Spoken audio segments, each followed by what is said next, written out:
Apparently it's an abbreviated opening credits for Wake Up Wenatchee Valley. Okay, well, whatever. How the heck are you? Monday, 19th day of February, 2024. It is President's Day. It is a holiday. That means no school, government offices closed, banks closed, no mail delivery, that kind of deal. So we're going to hold up our end of the bargain. If you watch this show, you know by now. We're here on Monday. We work. We don't work real hard, but we're here. But it's a holiday, and it's a Monday, so we're just going to kind of see where this day takes us. It is rather raw outside. It is kind of a light rain mist. It is 34 degrees. No sunshine today. Kind of what we have right now is what we're going to have all day today. Pretty significant cloud cover, intermittent hit and miss rain throughout the course of the day today.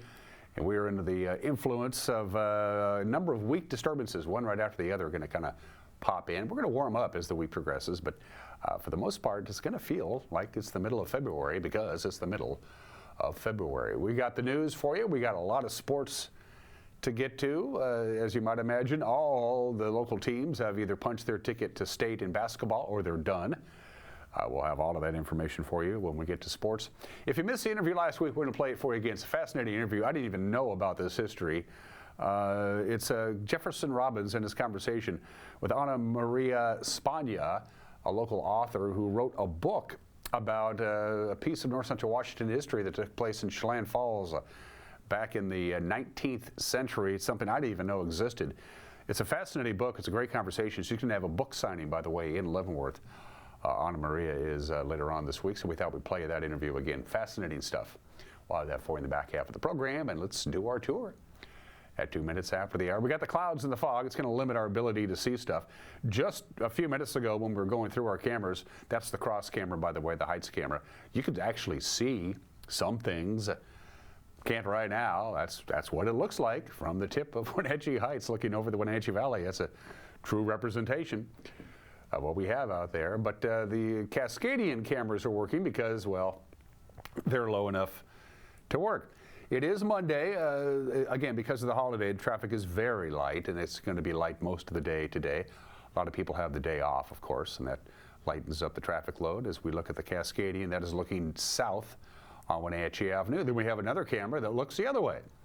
That looks north on Wenatchee Avenue. Just not a lot of cars out and about on this rainy Monday morning. And the Orondo Rock camera looks something like this.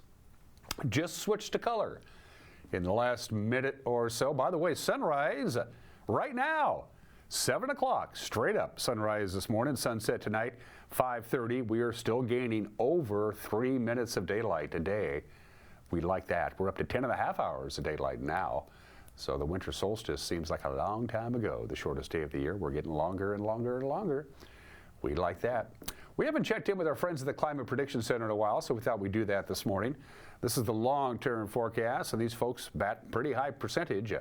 This is for next week, the 24th through the 28th, as we wrap up the month of February. And as you can see by looking at that map, we have about a 50-50 chance for our temperatures to be right around where they should be this time of the year. Afternoon highs in the mid-40s and overnight lows in the mid-30s. We're right around where we should be for the temperature outlook. But looks like it's going to be a little rainy to close out the month of February because we have about a 60 to 70% chance of above normal precipitation. You'll see a big green swath when we throw this one up. It looks something like this. There's your transition. You can see quite a bit of rain and some snow in the mountain passes along the far west coast, and then here in the inland northwest, we got a good chance, 60 to 70% chance of above normal precipitation for next week, for the 24th through the 28th. So get ready for normal temperatures, but pretty wet conditions. As I mentioned before, a bunch of weak weather systems are lined up. You're going to pay us a visit. You'll notice as you look at the forecast, not a lot of sunshine till we get to Thursday afternoon. So rain most of the day today, off and on. It's going to be wet. Lots of clouds, snow in the upper elevation. Snow level, by the way, is going to be at 2,800 feet. That's the magic mark between rain and snow. We'll top off at about 38 degrees. We got to 43 yesterday, so it's going to be cooler. 33 for the overnight low tonight. We'll be drying out. Lots of clouds, but dry on Tuesday. Warm air coming in, though, high of 44 tomorrow. Tuesday night, mostly cloudy, 35 for the overnight low. More clouds Wednesday, but dry. So today's the wet day. We're going to warm up, but we're not going to see any sunshine on Tuesday and Wednesday. By the time we get to Thursday, we'll see partly sunny skies in the afternoon hours. You'll have to be patient with a high of 49. And we go into the weekend Friday with a high of 51. So we're going to be well above normal and very nice on Saturday. One of the nicest days we've had in quite some time. Lots of sunshine, dry, and highs in the 50s. On Saturday and right on into Sunday for the most part before the rain returns Sunday night into Monday morning. So wet today, cool, dry, but no sunshine Thursday and Friday, and then a good way to close out the weekend, close out the week. 6 minutes after the hour, we're going to take a break and then we'll have your news on this holiday edition of Wake Up Wenatchee Valley on the NCW Life Channel.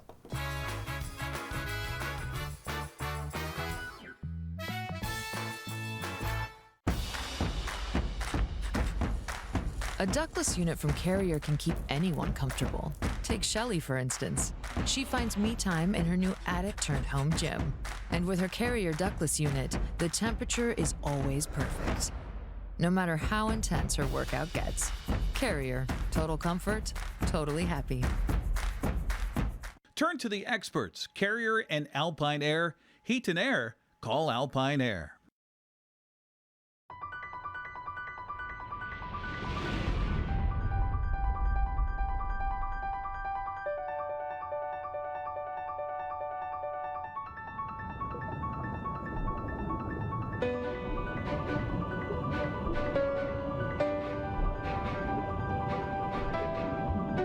Come see how very different you will feel in your Bullfrog Spa.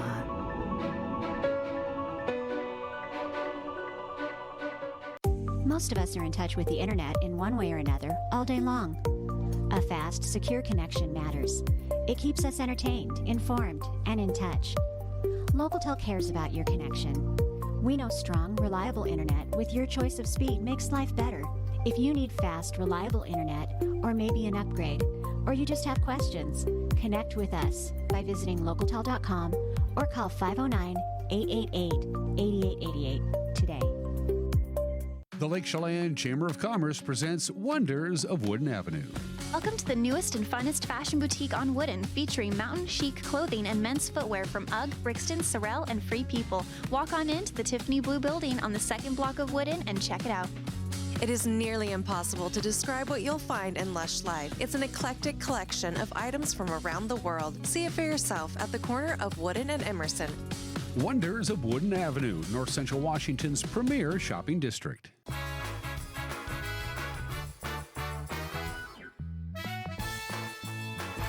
Clouds and fog and rain and mist and 34 degrees.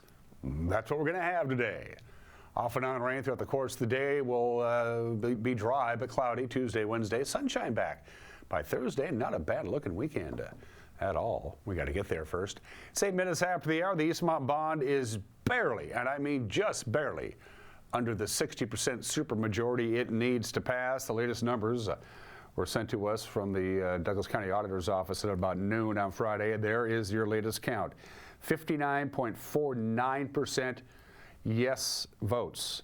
That's a very, very close. Now, the percentage of voter approval has been going up since election night. The initial election night had 58.83% yes vote, but there might not be enough ballots left to bump it past that 60% supermajority. The Douglas County Auditor's Office says there's about 50 ballots left to count, and of course, some of those ballots won't be in the footprint that is the Eastmont School Board, the Eastmont School District. The next ballot count, by the way, is on Friday. Speaking of the Eastmont School District, they're going to pay $90,000 to the family of a disabled student who filed a discrimination lawsuit against the Eastmont School District just about a year ago. The lawsuit, filed by Sarah and Andrew Strang, alleged that their 14-year-old son, who has Down syndrome, was discriminated against while at Cascade Elementary School and Sterling Junior High School. The lawsuit says that the segregated educational settings at those two schools prohibited their son from participating in electives with non-disabled peers, and that he did janitorial work under the guise of vocational training. The order approving the $90,000 settlement was filed in Douglas County Superior Court on February 13th. Additionally, the Eastmont School District is consulting with the University of Washington's College of Education to address that matter. An East Wenatchee woman is going to serve a work release sentence for embezzling from a Douglas County cannabis retail store. Joan Van Zitteren was sentenced Wednesday in Douglas County Court after pleading guilty to first-degree theft. Authorities say while the 55-year-old Van Zitteren was working as a bookkeeper for a Bridgeport cannabis retailer in 2019 and in 2020, she stole an estimated $34,000 with checks made out to herself. She faces a restitution hearing on March 4th. She'll be ordered to repay the money to her victims. Wenatchee Police Chief Steve Crown and members of the Wenatchee Police Department addressed the Wenatchee City Council on Thursday night, updating them on their initiatives and enforcement data from the year 2023. Among other figures, Captain Edgar Reinfeld said the most serious crimes held steady or even went down in 2023. We have any number of personal crimes we could track. We track two general categories in this reporting, and that's assault and domestic violence. Assaults are up. However, assaults are down from 2022 to 2023. If you had looked around June 1st of 2023, assaults were up like 15%. Over the year, they're down almost 6%. It's weird. I can't explain why. The first half of the year, people were grumpy with each other and willing to hit each other, and they weren't later in the year. So that's positive, I suppose. And the domestic violence number is interesting that 2020 and 2023 are exactly the same. There was a spike in 2021 as we did our second year of quarantine-like activity, and it relaxed a little bit in 2022, and then we're right back to where we were before, which is another interesting one because early in the year it looked higher. The bottom two, pursuits and homicides. Pursuit law is almost impossible to say what these numbers mean because pursuit law has changed year after year after year. So we were back at 3 last year, actual pursuits. A note there, that box indicates there were 20 additional cases of eluding. So basically, we go to stop a car, it takes off, we don't have cause to pursue. We're tracking those as well to say, here's the actual scope of how many people fled from us. The interesting thing in those 20 cases of eluding, at least twice in 2023, officers identified a driver, including some who fled from us as much as 3 or 4 times, track them down at their house, take them into custody, charge them with the eluding, and go about our business without chasing them at the time because we didn't have legal authority to do so. The homicide number with one, that's our average is 1 to 2 per year. This was a high-profile one down on South Mission by the S-curves, but it was solved within hours and in custody very rapidly within 4 days. The Chelan-Douglas Regional Port Authority is inviting contractors to bid for the Trades District project. The effort will renovate the previous cryptocurrency mining buildings that were built by Gigawatt, which is now, of course, out of business. They want to build them into incubator spaces for budding businesses. The work involves repurposing 12 existing structures into 10 buildings of 21,000 feet all said, and conducting other site work such as electrical and mechanical work. Contractors who wish to place a bid for the project can do so in person at the port's office. The bidding will close on March 19th. The construction for the project is scheduled to take place beginning in April and lasting through December. And one of the Wenatchee Valley's most visible advocates for those people in need going to get a new job. We're talking about Tom Nees. He's the executive director of Serve Wenatchee Valley. He's going to leave that role to focus full-time on the new Affordable Housing Trust he helped to launch a couple of years ago. Serve Wenatchee Valley is now on the hunt for a new executive director. Tom spoke with me on Friday's edition of Wake Up Wenatchee Valley. Serve Wenatchee Valley about 4 years ago started an effort, Common Ground Community Housing Trust. It was an effort to increase our affordable housing inventory in our community. You know, what we saw as an organization is that we're a homeless prevention organization, so keeping families safely in their homes by offering rent assistance, utility assistance. What we saw was the increasing rents, the low inventory was making the problem significantly more difficult, because where, you know, maybe 10, 15, 20 years ago, somebody needed rent assistance, but it was because they had a car breakdown and they couldn't pay their rent and their car. So or they needed a medical emergency. Exactly. They had something happened. Some immediate out-of-pocket expense that they weren't expecting. Yeah.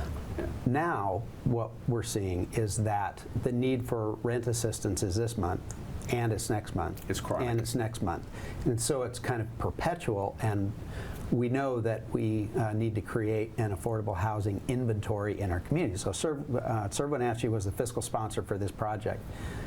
Over the course of the last 3 years, I've served in both roles, getting Common Ground started and continuing to lead and work with Serve Wenatchee in the community to advance that cause.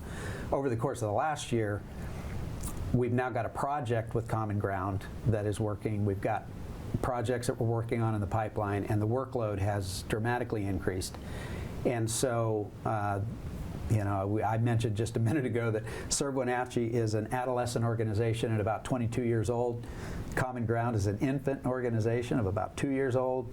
And so the need for care and building that to be able to deliver on our commitment to add affordable housing inventory needs my full-time attention. And so I announced to our leadership team in January that I would be making this transition, and so they're actively pursuing the next leader that comes in. And organization is well established, doing amazing things, has a great support network in this community that believes and understands our mission, and the organization is going to find someone that will be able to step in there and continue to advance that cause and that need. At that meeting, how do they take the news, your board? I think they were very affirming of that because Common Ground was at the heart of Serve Wenatchee at its very beginning. And so it was very affirming. I'm still here in town, so I'm going to help with transition even after I step into that full-time role. I want to help with any transition, coming on and introducing the new leader of Serve Wenatchee. They took that news well, and I think they perhaps could see it because they knew and could see my heartbeat for this, and the need for inventory in this community is among the top needs community-wide that we have here. And to do something creative, responsive to that, the timing is now. Congratulations to Tom. Best wishes, and that's the news. At 17 minutes after the hour, Grant Olson in the anchor chair tonight with the NCW Life Evening News at 5, 6, and 10. That's on TV, 5, 6, and 10. As we mentioned before, if that doesn't fit into your schedule, we'll have it up and running on the internet, on our homepage, ncwlife.com, on our Facebook page, our YouTube page, on our app. So we try to make the newscast as accessible as possible to our viewers. And get a hold of us if you have a news tip. Send us an email, news@ncwlife.com, and the QR code on the screen to download our app. When we come back, sports. Quite a bit of it, as you might imagine. It usually is on Mondays. It's next. You're watching Wake Up Wenatchee Valley on the NCW Life channel.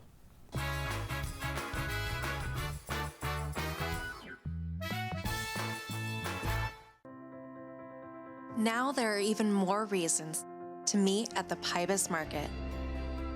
Outdoor dining and tastings, the fabulous Farmers Market, Saturday artisans on the concourse, and your favorites all week long.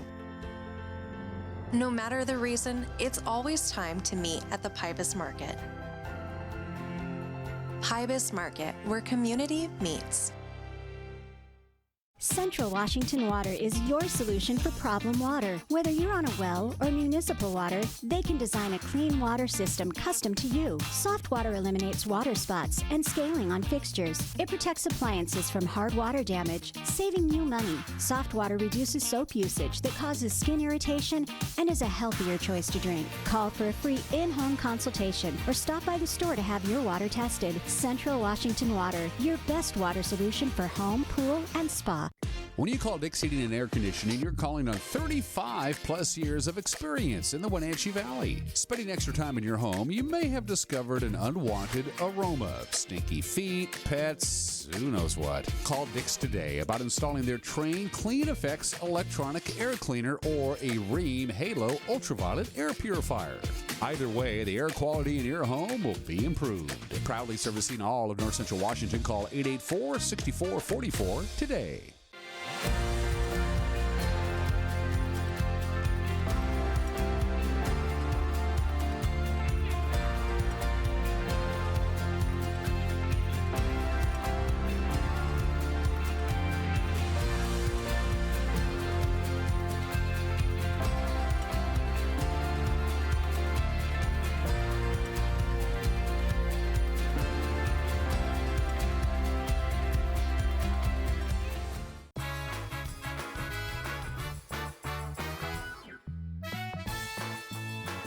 20 minutes after the hour, it is a holiday, which means a rare matinee on a Monday for the Seattle Kraken. They have a 12:30 start time at Climate Pledge Arena. The Detroit Red Wings are in town. This is the first of 6 consecutive home games as Seattle tries to increase their chances to make the Stanley Cup playoffs. Again, 12:30 this afternoon on ESPN. Men's college basketball over the weekend on Saturday. Gonzaga rolled over Pacific 102-76. The Cougar men have now won 7 in a row. They're right there at the top of the Pac-12. They beat Stanford on Saturday 72-59. Cal got by Washington 82-80, and Weber State upset Eastern Washington in Cheney, the final 90-84. As far as the ladies are concerned, you can make it 20 straight victories for the Gonzaga Bulldogs. They beat Pacific 91-78. And in women's college basketball on Sunday, it was Washington State over Arizona State 73-46. Took 3 overtimes, but Arizona beat the Huskies 90-82. Everett scored 2 goals in a 23-second span in the second period, and they scored 5 more in the third period, and that usually means you're going to lose. And they did. The Wild took a 7-1 loss. 4,269 fans on hand Friday night for Hockey Fights Cancer. Here are Everett scoring a lot of goals. Raymond starts from center, takes it left around the dot, rings it through, backhand, forehand, he scores. And these guys spend a lot of time reviewing. You know they've got that rule covered because it does come up every so often. That one is a power play goal. Far face-off circle, bottom of it, Roost. Side, wrist shot, Swore, just missed the net. Frees it out front, hammering it, one-timer, he scores! Carter Prasovsky! This is a 2-1 hockey game.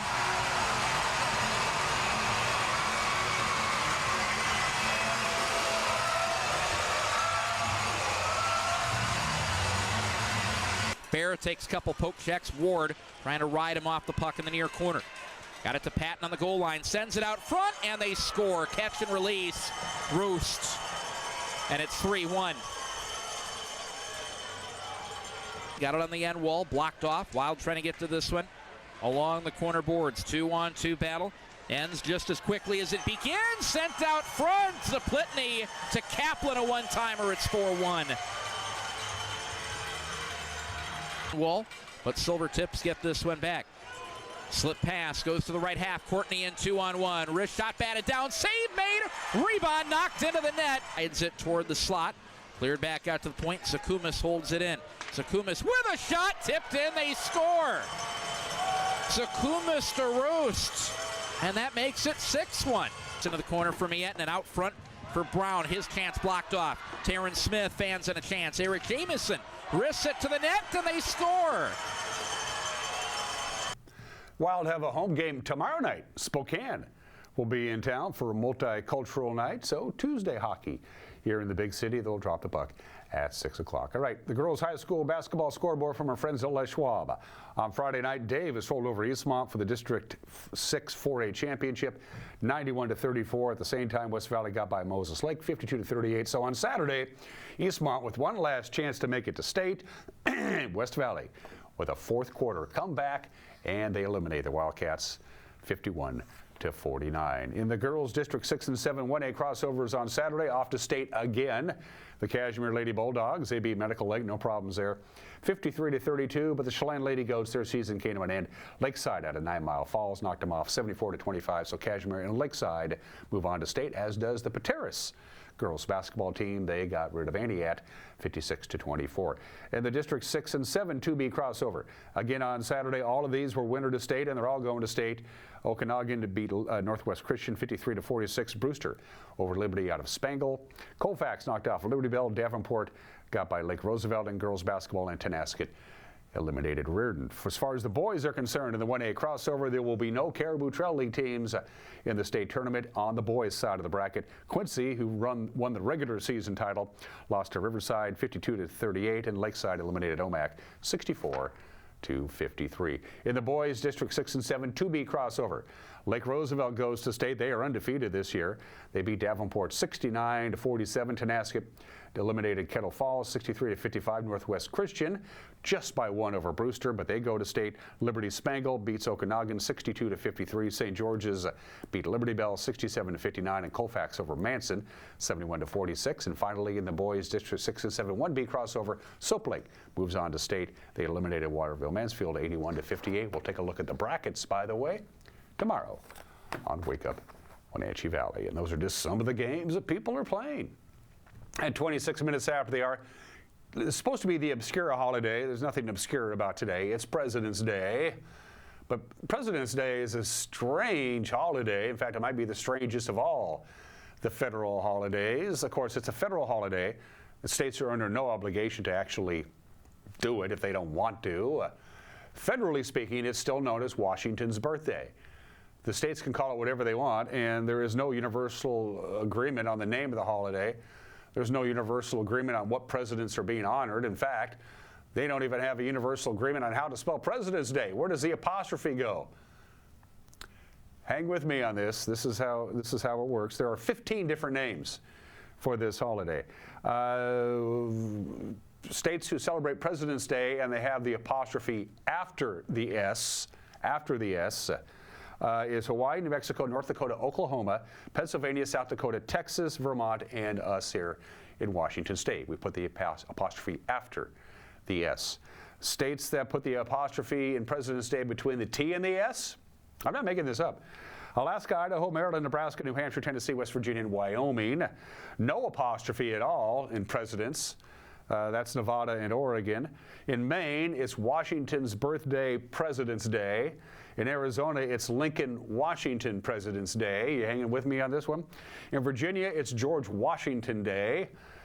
It's Washington's birthday at the federal government level, also in Connecticut, Florida, Illinois, Iowa, Louisiana, New York, New Jersey, North Carolina, Michigan, and Massachusetts. In Montana, it's Lincoln and Washington's birthday. In Colorado and Utah, it's known as Washington Lincoln Day. In Utah, I should say, it's Washington and Lincoln Day. In Minnesota, it's Washington and Lincoln's birthday. In Alabama, it's George Washington and Thomas Jefferson's birthday. It's George Washington's birthday and Daisy Bates Day in Arkansas. California calls it simply the third Monday in February. That's what they call it. That's the official name of the holiday.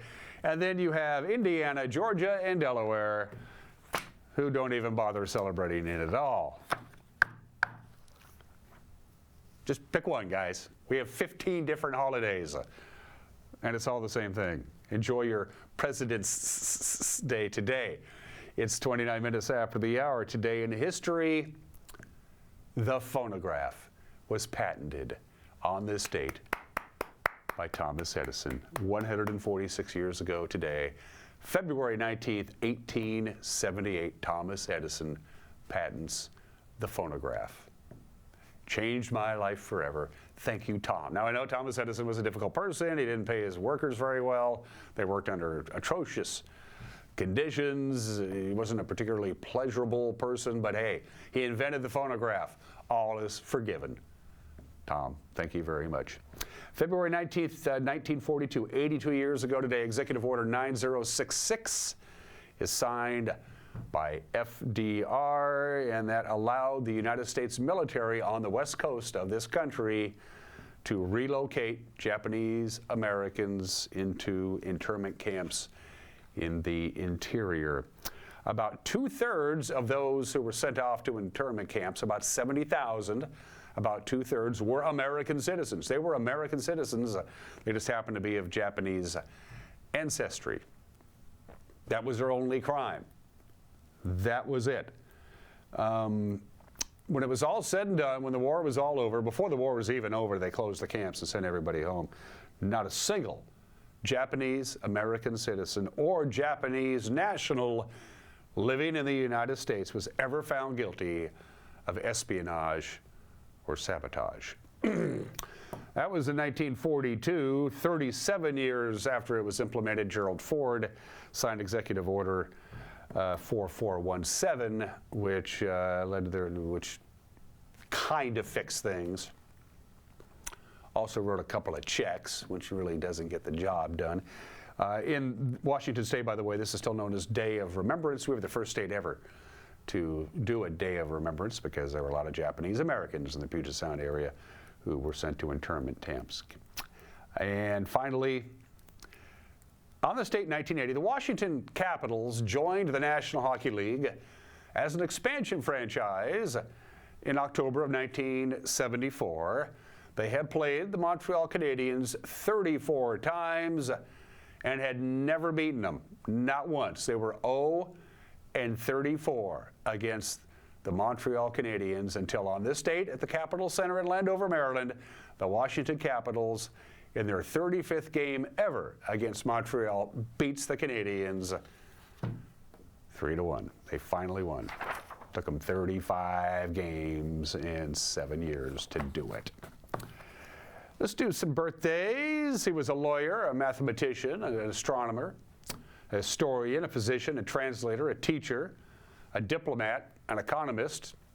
He was what you would call a Renaissance guy, Nicholas Copernicus, but of course, he is the dude who figured it out and spread the gospel that the sun is at the center of the universe and all the other planets rotate around the sun and the earth itself rotates on its own axis. He was laughed out of school for saying it, but he was right. Nick Copernicus, born in this date in 1473. Another heavenly birthday, Lee Marvin, would have been 100 years old today, served his country with honor, was wounded in battle as a Marine in the Pacific Theater in World War II. Took him a long time to recover. Then he went to Hollywood and made Cat Ballou and The Man Who Shot Liberty Valance and The Wild One and The Dirty Dozen and Paint Your Wagon. The great Lee Marvin, born in this state 100 years ago today. We all miss Dave Niehaus. We miss him in a big way. We've lost Dave. It's been hard to believe now Dave's been gone for 14 years. Of course, the voice of the Seattle Mariners. He broadcast 5,284 of the 5,385 Mariner games. He never missed a game until June of 1984 when he missed a game to go to his daughter's high school graduation. Pretty incredible, the late great Dave Niehaus. And one living birthday, Bob Dylan called this gentleman America's greatest living poet. And Bob Dylan's opinion has merit to a lot of people. The legendary Smokey Robinson, Rock and Roll Hall of Fame, class of 1987, still going strong. Happy 84th to Smokey Robinson. Great songwriter. Special thanks, speaking of great, to our friends at Alpine Air for heat and air. Call Alpine Air. They are platinum sponsors here on the NCW Live channel. Special thanks to Pool to Spa Services. Time to get your pool ready or even think about getting a pool. Go see the experts at Pool to Spa Services on Worthing Street, just down the road from the Pybus Puppet Market, and our friends at Prestige Senior Living at Colonial Vista. Thanks for being a part of our television family. White male privilege. Mike Magnotti's take on that is coming up. And then in case you missed the interview that Jefferson Robbins did last week, it's a fascinating interview. Local author by the name of Anna Maria Spagna wrote a book about something really bad that happened in our neck of the woods a long time ago. I didn't even know it even happened. You're all going to learn about it when we come back. You're watching Wake Up Wenatchee Valley on the NCW Live channel.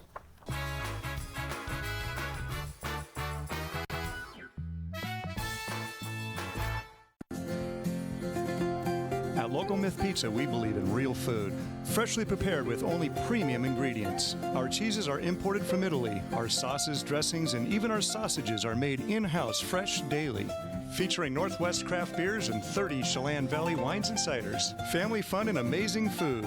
Eat local, drink local, and be local at Local Myth Pizza. Come see why Sunset Magazine says you can't beat Local Myth Pizza. Welcome to Gilded Lily Home, where something extraordinary is waiting. You'll be delighted to find an amazing selection of specialty foods and tabletop decor. Browse their uniquely curated collection of gifts. Shop for yourself in their wide collection of jewelry and clothing, and for your home with their amazing hand-selected furniture, lighting, and decor. The Gilded Lily Home, where you can step in for inspiration and leave with beautiful items for your home, your kitchen, and your lifestyle. Shoot, I think I left my keys in the kitchen. Can you grab them? Yep. Find them? What's this? It's a locking bag. It keeps Grandma's medication safe. But I could just take it. Well, for one thing, it locks. And if it were gone, I know there's a problem. Huh. Well played. Help prevent opioid misuse before it starts. Visit getthefactsrx.com.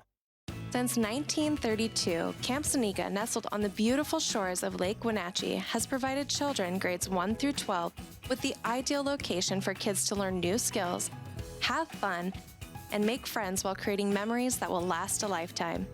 Camp Seneca's rustic log cabins and their staff serve to provide each group a unique summer camp experience. Register for Camp Seneca today, www.campfirencw.org.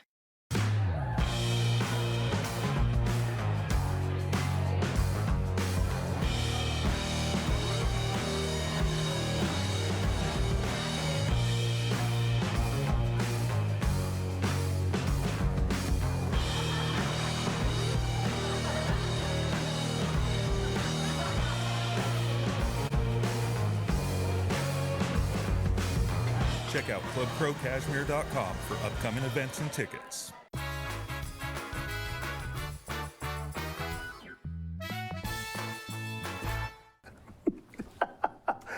Hey, this is Mike Mad Dog McNally. Everybody's entitled to my opinion when someone mentions white male privilege. Us white guys got our panties in a pucker. What privilege, we say?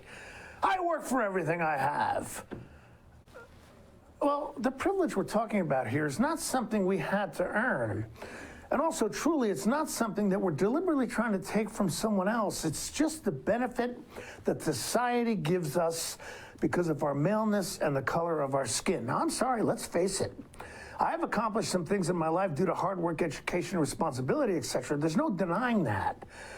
But I also have to admit that I may not have had the same payoffs for that hard work and responsibility or the same opportunities I've had if I had been female, Hispanic, black, what have you. Now, is there any shame in admitting that? No, of course not. And admitting it doesn't negate my hard work and responsibility.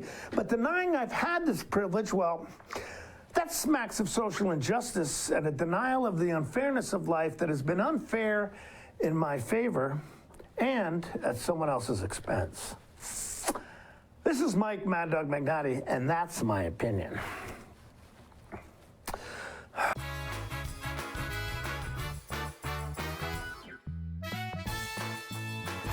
The day after I met her, I called and asked her to go on a date with me, and we came to Abby's Pizza for our first date. Eating it across from each other, I'll never forget it. This place is special. It's barbecue chicken pizza season at Abby's Legendary Pizza, baby. Featuring our flavorful pizza sauce and a 3-cheese blend, layered with BBQ sauce, chicken, and onions. Order your hot and fresh feast now at abbys.com. A legendary pizza tradition. At Confluence Health, our mission is clear: to provide exceptional care for our community. We believe in healthcare that's personal and local because we're just like you, members of this great community. We are Confluence. Local care by and for our community. Local care by and for our community. Local care by and for our community. We are Confluence.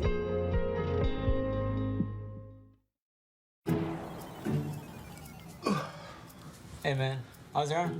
Getting better, actually, thanks. Did they give you anything for pain after surgery? Because I think I may have some left over. Nah, that's all right, man. Actually, me and my doctor talked about not sharing prescriptions, and that ibuprofen is a good option for me. The risk of addiction is not worth it. Makes sense. Take the next step. Don't share your prescriptions and talk to your friends about the dangers of opioids. At Coldwell Banker, their people, their company are cut from a different cloth. They see, hear, sense, and feel things that other people don't. They have a unique appreciation for the thing called home. Because of this dedication, Coldwell Banker has thrived for over a century. This is why they are ranked #1 on Agent Trust. Coldwell Banker. They do real estate with higher standards and have been guiding people home since 1906. Hi folks, welcome to Save Mart. How can we help you today? We're looking for a recliner. Okay, right this way. Go ahead and move this chair on the other side. You can lift this up here. Time warranty. Great, I want that one. I would like that one. That's a great choice. And I want this one as well. Okay. And I definitely want this one. Ooh. You'll find it at Save Mart. Full service at a low, low price.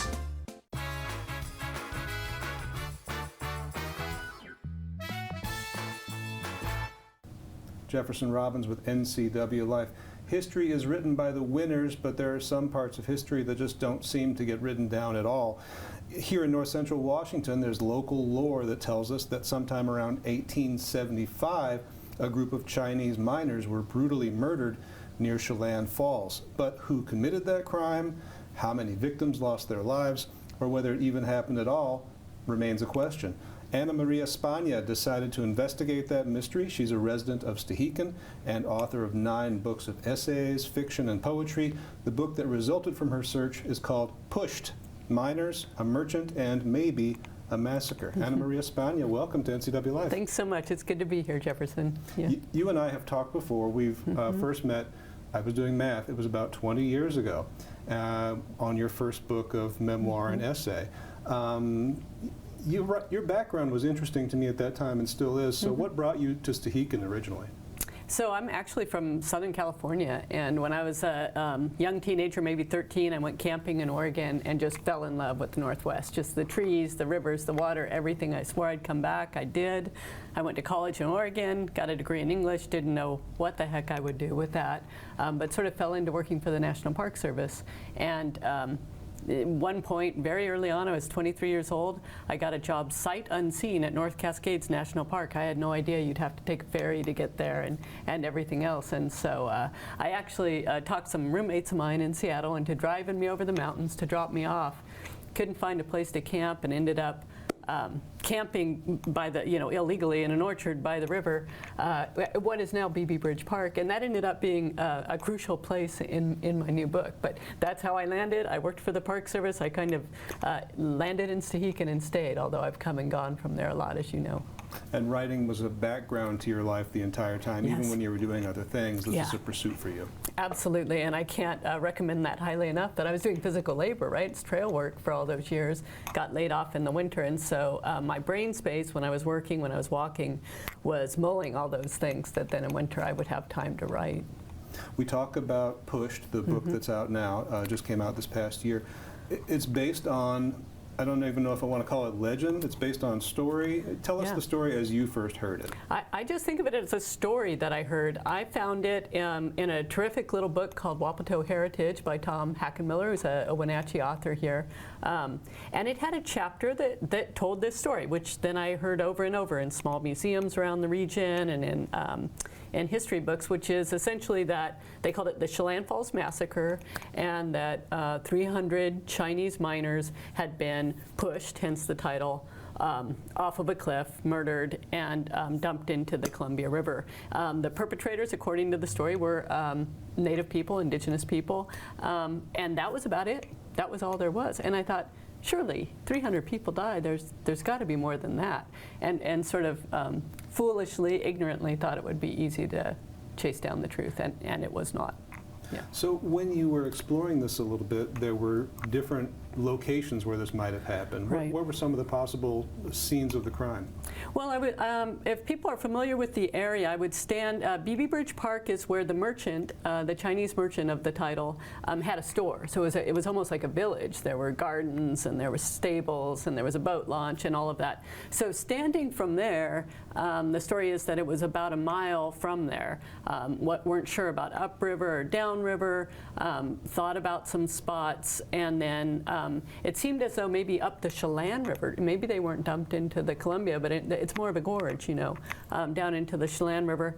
So that's on one side of the Chelan River. And then another thought is the BB Springs area, which is, you know, a wildlife area now, that's a possibility, but all within view of BB Bridge Park. What you found out is that this story seemed to arise from one print source originally. That's great. And it made mention of locations, it made mentions of numbers of people, it made mentions of who the perpetrators were, but it gave otherwise very little detail. Right. We don't really know time of year when this might have happened. Nothing. We don't know exactly if the perpetrators were indigenous, which tribes they might have represented. It left a lot to your imagination, or to the imagination of the person telling the story. Right, exactly, and trying to parse those pieces together, parse that story and bring those pieces together was the challenge. So one thing that became clear, I think, early on, is that early reports said that they were pushed off of a cliff that was 300 feet tall, and then as the story was told, like a game of telephone, that became 300 victims. Now, I think something happened. I think there were a lot of victims. I'm not sure there were 300. I think that was conflated with that number of 300 feet. And otherwise, you know, again, who did it? There are long-standing stories, rumors. People who have relatives who are ancestors who are settlers will say it was white people dressed up as Indians, as indigenous people. Not uncommon in the history of the U.S. I mean, even the Boston Tea Party, they dressed up for various reasons. So that became another story. And then, as you kind of started to allude, it became possible that maybe this writer of the 1891 article for the Spokane Review at the time, maybe he made it up. Maybe there was a reason to make up the story or to repeat a story that floated around, right, and put it in print. But details missing, for sure. Some things that you did find out, you make clear that even if this massacre was not a real event, or even if it was an event that was inaccurately described, it's not as if it was unprecedented. There were many, many other mass murders of Chinese in Northwest history. That was among the things that really surprised me, that I didn't know. I didn't even know about the history of Chinese folks in our region. They outnumbered white settlers 2 to 1 in the early years, in the late 1800s. So I didn't know about that. There are documented massacres in Los Angeles, in Wyoming, in Eureka, California, in the Dalles, all over our region. In Tacoma, they were you know, pushed out, expelled, pushed off of the docks, and there was a recent opera about that. So these stories are coming to the surface. There was one in Hell's Canyon, Oregon, that a reporter, Greg Noakes from the Oregonian, uncovered and actually found documentation where the men who committed this massacre wrote about it. So I had high hopes that I'd be Greg Noakes and I would find these kind of documents. I have not yet. But there is definitely a long history of violence and oppression of the Chinese in the early history of the Northwest, of our region in particular. And your title, Pushed, sort of also alludes to social exercises like the Exclusion Acts. Correct. Which were designed at the federal level to push Chinese out of the Northwest Territories, push and keep them from coming back in.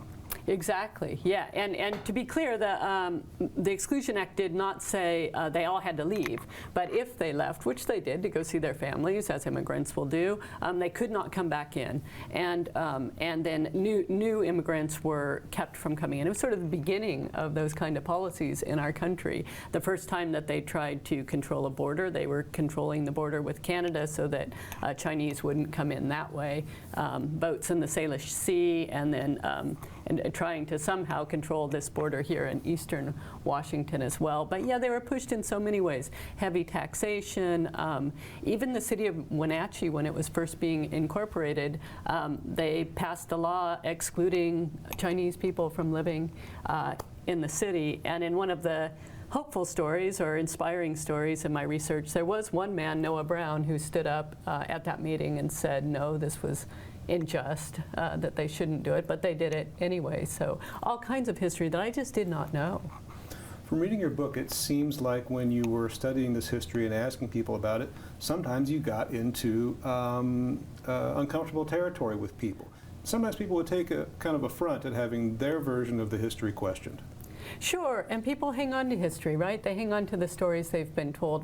A historian friend of mine, Larry Sabula, a bit tongue-in-cheek, he told me early on in my research, he said, well, people love their massacres. I thought, well, what the heck is he talking about? But it's true that there are some stories in the American West of massacres that didn't even happen, but locals believe them for whatever reason they want to believe them, because it characterizes their ancestors in a certain way, or characterizes the settling of West in a certain way. They want to believe that happened. And if you think about the Chelan Falls Massacre, there are all kinds of reasons to believe what you want to believe. If indigenous people did it, then perhaps that villainizes them. No matter who did it, it can explain why there are no Chinese, or very, very few in our region now. Often when I would be talking to people who know a lot about the history, I'd say, well, what happened to all the Chinese? And they'd say, well, do you know about the massacre? And that's not going to be the whole story, right, no matter what. You didn't kill them all and push them off of a cliff. But you can see why a story becomes useful in the way you want to understand a history. And I tried really hard, I think you know from reading the book, to honor all of the ways that people tell the story and why they tell it the way that they do. And you do explore the actual history, the known history of Chinese merchants in Yes. this area. Right. You uncover people, maybe more than one person, who fit the bill for who was this merchant who had this shop near the scene of the massacre. You also do a lot of traveling. You go from Stehekin all the way up the Okanagan Valley to Chisaw, also named after a Chinese American. The only town in the United States named after a Chinese American, if you can believe it, tiny Chisaw. Anna Maria, how did you become interested in doing research into historical events? Because you started off doing personal essays and essays on topics that interested you. So how did it come to you to become kind of a detective in matters like this? I think you'll remember there was a book early in my career I had heard, it was a similar process to this, that I had heard a rumor about a family story about my dad's involvement in the early civil rights movement in Florida. And I really wanted to find out the truth of that story. And so with no journalistic background, no training like you have, I just dove into it and looked for the people who were involved with him, got to know those people, looked for the story. There were many versions of the story of his involvement of a particular bus boycott in Tallahassee, Florida. And that was so fascinating, to meet these people, to hear their stories, to realize how eager people are to tell their stories, to dig into it and figure out how to tell a story like that.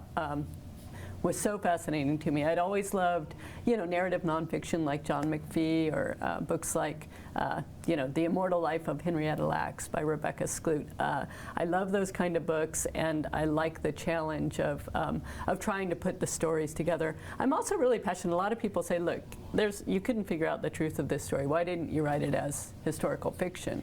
And I am just really passionate about the truth. Like, what is the story, and why do we tell stories as, quote, nonfiction the way we do? And so as much as I'm exploring the truth of this story, I'm also really interested in the way the stories are told and being able to try to flesh those out in book form. You've been teaching writing at various colleges for a number of years now, and this year you're at Wenatchee Valley College. I am. So you're splitting your time between here and Stehekin. So what advice do you give your students there on writing well?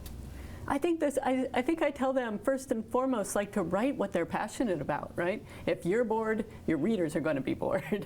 Find something that you're interested in. And I think a lot of times they're surprised that if they're interested in car mechanics, why not write about car mechanics, right? If they're interested in horses, write about horses. So that's the first thing. And then to find different ways to tell the story. There's not just one way to tell a story. To use all the tools in your toolbox to make it interesting to you, to make it interested to the reader. And of course, they're constantly teaching me new things with their approaches and their enthusiasms, and the conversations I have with them, I'm sure, will spur more work.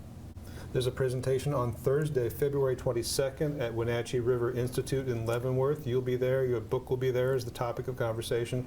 It's going to be both in person and live stream on YouTube. What do you expect at that event? Will you be doing a reading? I will read some, and then I've found that visuals with this book are really helpful, so I'll be showing some slides of both the area where the massacre supposedly took place and then some old drawings of Chinese miners, Chinese workers. I think those visuals in this case are really helpful to bringing that history to life. So there will be some slides, some reading, some conversation, hopefully a lively Q&A. There often is when this book is discussed.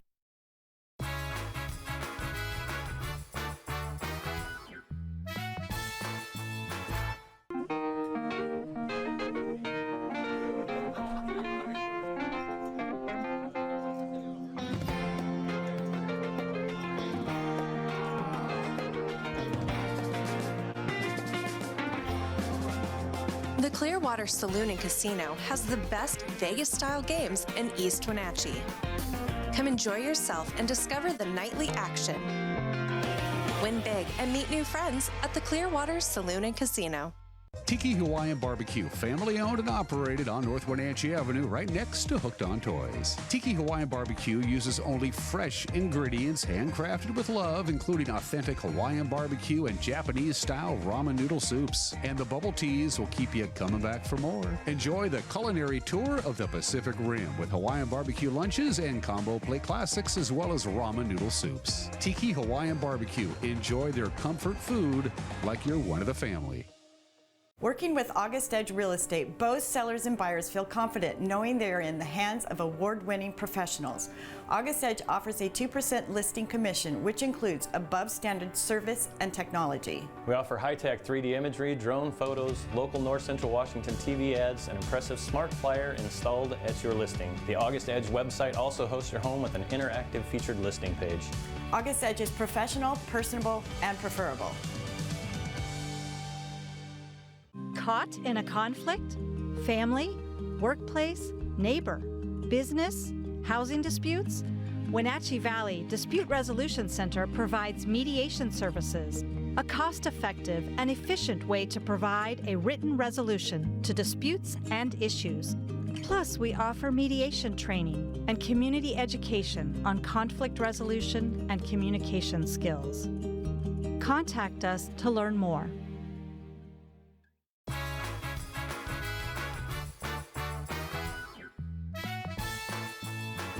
All right, wrapping up this President's Day edition of Wake Up Wenatchee Valley. Hope you have the day off today. If you work for the government, you do.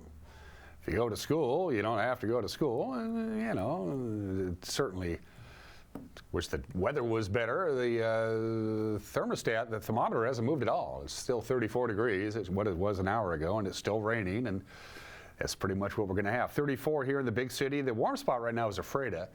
You're at 40. Manson checks in at 33. They are the cool spot. And up in Okanagan, it is 36 degrees. Climate Prediction Center put this out yesterday afternoon. Yeah, it's a rare Sunday day for them. This is the 6 to 10 day temperature outlook for next week. This takes us from the 24th through the 28th. As you can see, we have pretty much, in the forecast anyway, temperatures right around normal. Our normal high this time of the year is in the mid-40s, anyway, 43, 44. A little bit warmer as the days are getting longer. We are getting much longer days, getting about 3 minutes of daylight each day. And so we're going to be about normal as far as temperatures are concerned as we close out the month of February. Now, as far as precipitation is concerned, that's another story. We have about a 60 to 70% chance of above a normal precipitation. That means some snow in the upper elevations and some rain down here. And it looks like the west coast of the United States, all the way from Southern California all the way up to Vancouver, is in for a lot of rain next week, but we're going to get our share too, it looks like.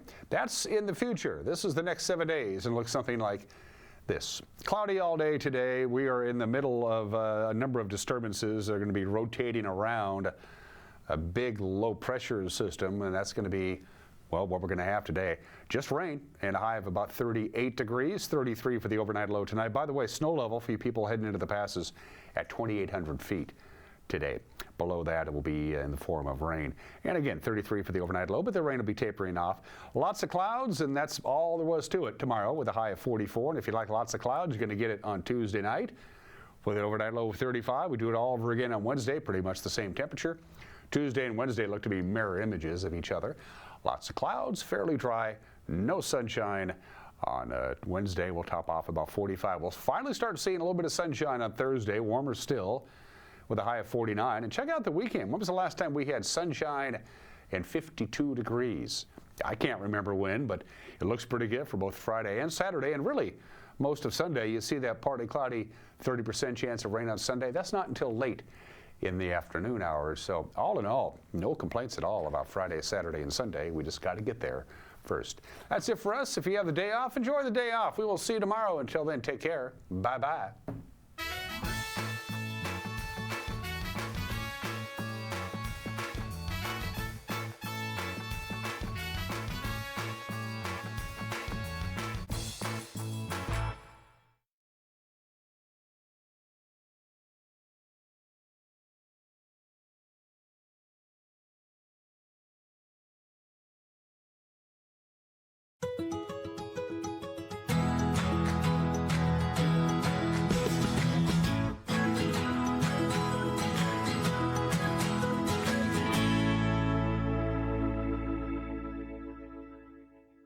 Hello, everyone. Good morning, good afternoon, and good evening. Welcome to Live It Up, the show where we explore and discuss how to take your life to that next level and beyond. We cover health, wealth, relationships, and how to create a life that feels good. Because after all, that's what we want. We want to feel good. I'm your host and coach, Fletcher Ellingson. Today on the show, we'll be visiting with Lois Desneaux, a former Olympic swimmer. She also spent years as an Olympic coach and has traveled around the world coaching other athletes.